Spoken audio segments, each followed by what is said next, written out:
सृष्टि बचपन से ही दिखने में सुंदर नहीं थी, लेकिन अमीर बाप की बेटी सृष्टि पर उसकी माँ जान छिड़कती। मेरी बेटी कितनी प्यारी है, भगवान सबको सृष्टि जैसी बेटी दे। सृष्टि धीरे धीरे बड़ी होती है। एक दिन सृष्टि की सहेली कहती है, तू दिखने में कितनी अजीब सी है, लेकिन मैं जानती हूँ हम सब में सबसे अच्छी शादी तो तेरी ही होगी। तेरे पापा अमीर जो हैं। और बता नहीं सकते यार, दहेज तो हर कोई देता है, ये क्या ज्यादा ले जाएगी अपने पति के लिए? अरे बड़े शहर में कोठी है इसके पापा की। अरे पापा की है ना, कौन सी इसकी है? इसकी होती तब तो कोई भी लड़का इससे शादी कर लेता। अरे पापा की मतलब पापा की है तो मेरी ही है ना? किसने कहा? अब तेरी तो तब होगी ना जब तेरा भाई ना हो। वैसे भी शादी के बाद सारी प्रॉपर्टी भाई के नाम होती है।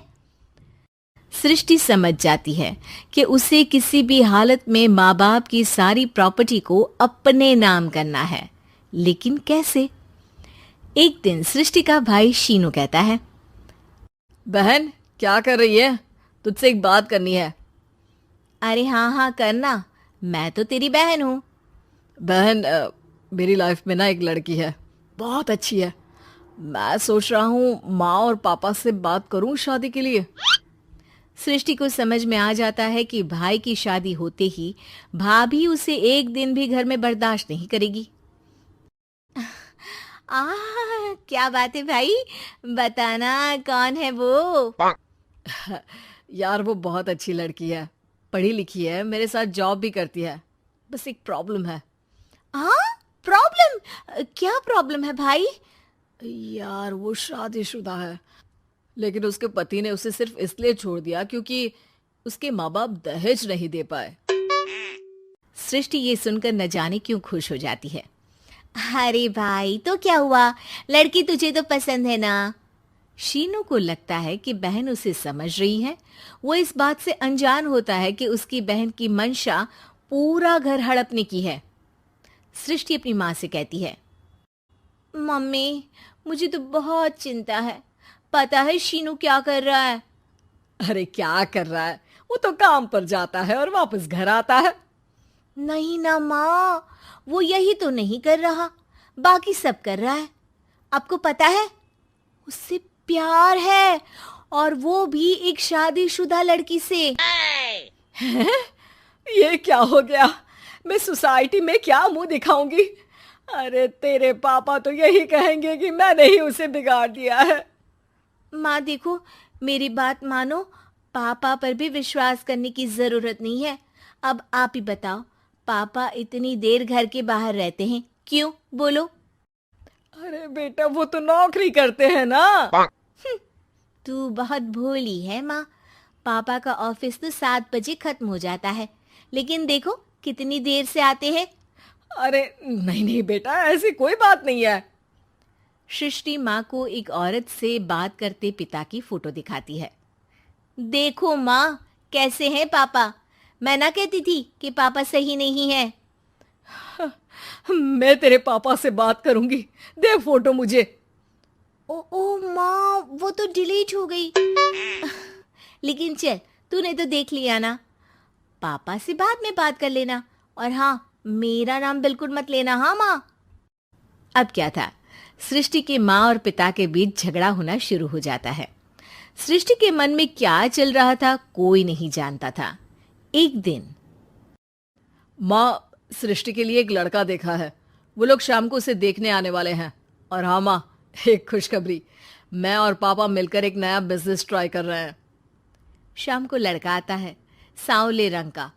सृष्टि को तो बिल्कुल भी पसंद नहीं आता। लड़की की माँ कहती है, लड़की का चेहरा तो कोई खास नहीं, लेकिन अगर मेरे बेटे को आप लोग सेटल कर दें तो मैं उसकी शादी आपकी बेटी से करवा दूं। सृष्टि को लड़का बिल्कुल पसंद नहीं था। उसे भाई पर गुस्सा आ जाता है। लड़के वालों के जाने के बाद कहती है, माँ देखा, शीनू मेरे लिए कैसा लड़का लेकर आया, न दिखाने लायक न सुनने लायक, सेटल भी नहीं, वो भी हम करे। अरे माँ, मैं जानती हूँ ये मेरी शादी किसी भी घर में क्यों करवाना चाहता है। अरे कैसी बात कर रही है बहन? तूने तो देखा ना, लड़के को मैंने ही मना कर दिया तुझसे शादी के लिए। जिसने लड़का बताया था उसने उसकी बहुत तारीफ की थी। बात आई गई हो जाती है, लेकिन सृष्टि का मन शांत नहीं होता। क्या करूं, कुछ समझ में नहीं आ रहा।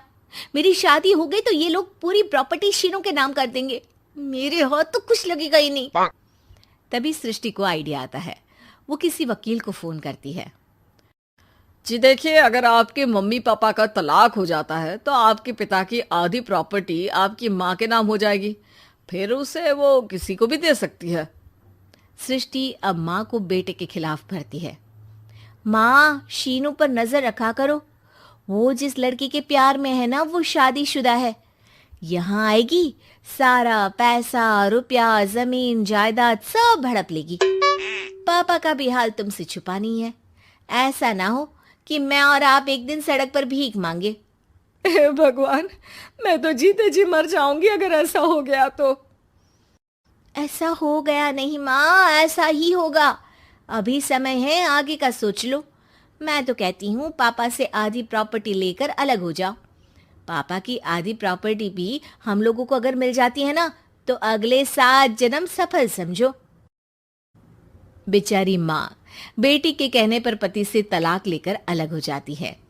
सृष्टि अब पैसों से गाड़ी और अपने दूसरे महंगे शौक पूरे करने लगी।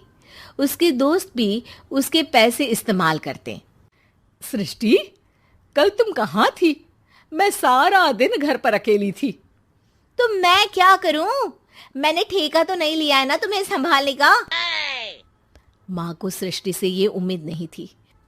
वो बैठकर रोने लगती है। वहीं उसका पति यानी कि सृष्टि के पिता आ जाते हैं। मैं जानता था कि तुम्हारा यही हाल होगा, तो आपने मुझे रोका क्यों नहीं? मैं रोकता तो तुम रुकती क्या? सृष्टि के कहने पर तुमने मुझ पर अपने बेटे पर शक किया, लेकिन तुम ये भूल गई कि कैसे हम दोनों ने मिलकर जीवन में इतना सब खड़ा किया। माँ पति के गले लग जाती है। मुझे माफ कर दीजिए, मैंने आपकी कमाई का एक बड़ा हिस्सा गवा दिया। कोई बात नहीं, तुम साथ हो तो मैं ऐसी 7 प्रॉपर्टी खड़ी कर दूंगा। तभी वहां सृष्टि आ जाती है रोते हुए। माँ, मयंक ने मुझे छोड़ दिया। वो बोल रहा था जब तक मेरे पास पैसे थे तब तक ही वो मेरे साथ था। पापा, माँ, मुझे माफ कर दीजिए।